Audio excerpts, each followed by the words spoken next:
Suatu saat, aku akan mati. Aku akan mengalami syakaratul maut. Aku akan mengalami alam kubur.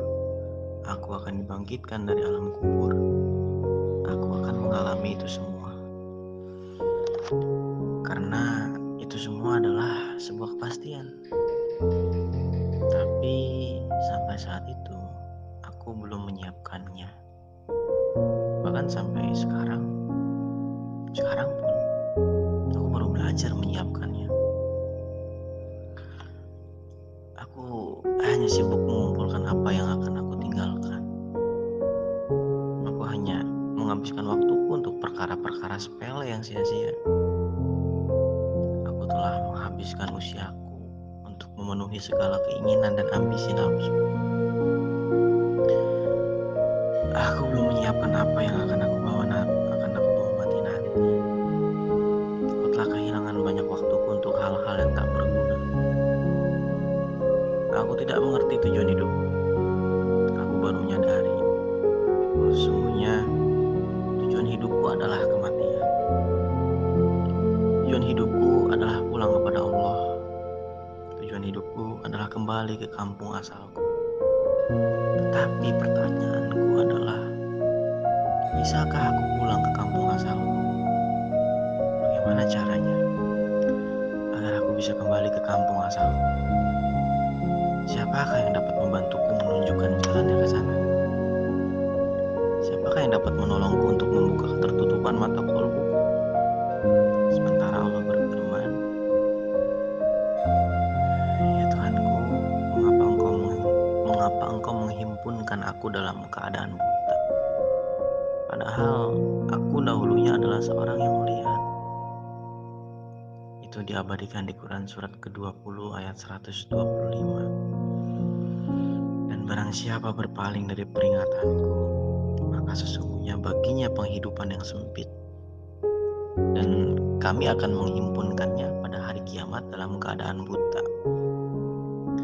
Itulah keterangan Quran surat ke-20 ayat 124. Dan barang siapa yang ditunjuki Allah, dialah yang mendapat petunjuk.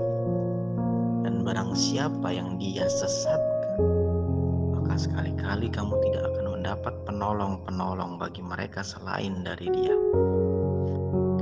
Dan kami akan mengumpulkan mereka pada hari kiamat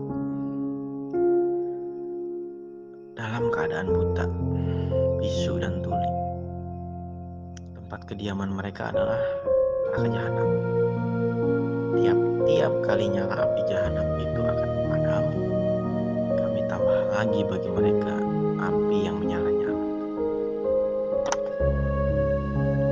Itulah janji Allah di Quran surat ke-17 ayat ke-97. Aku khawatir dan aku takut pada hari kiamat nanti dikumpulkan dalam keadaan buta, tuli, dan bisu.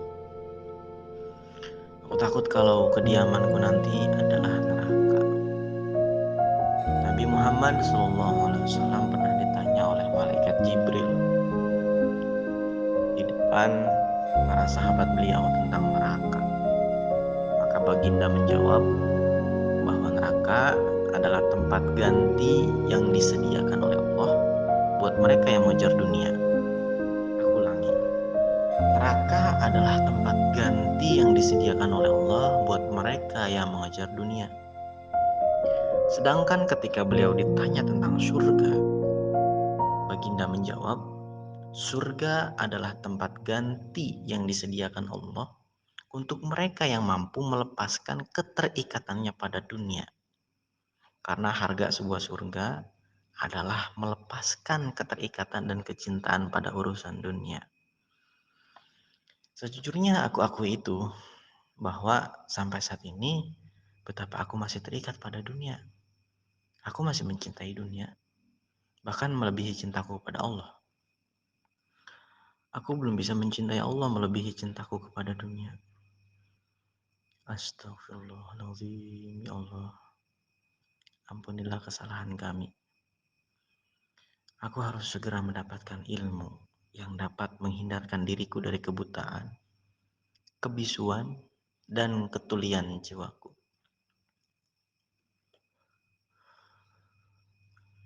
Aku harus berupaya untuk menemui para penunjuk jalan yang dapat mengantarkan aku kepada kesejatian diriku sendiri. Agar aku dapat mengenal siapa diriku. Agar aku dapat mengenal siapa Tuhanku. Bimbinglah aku ya Allah untuk menggapai cahaya sejatimu. Nurun ala nurin, cahaya di atas cahaya. Agar aku dapat kembali kepadamu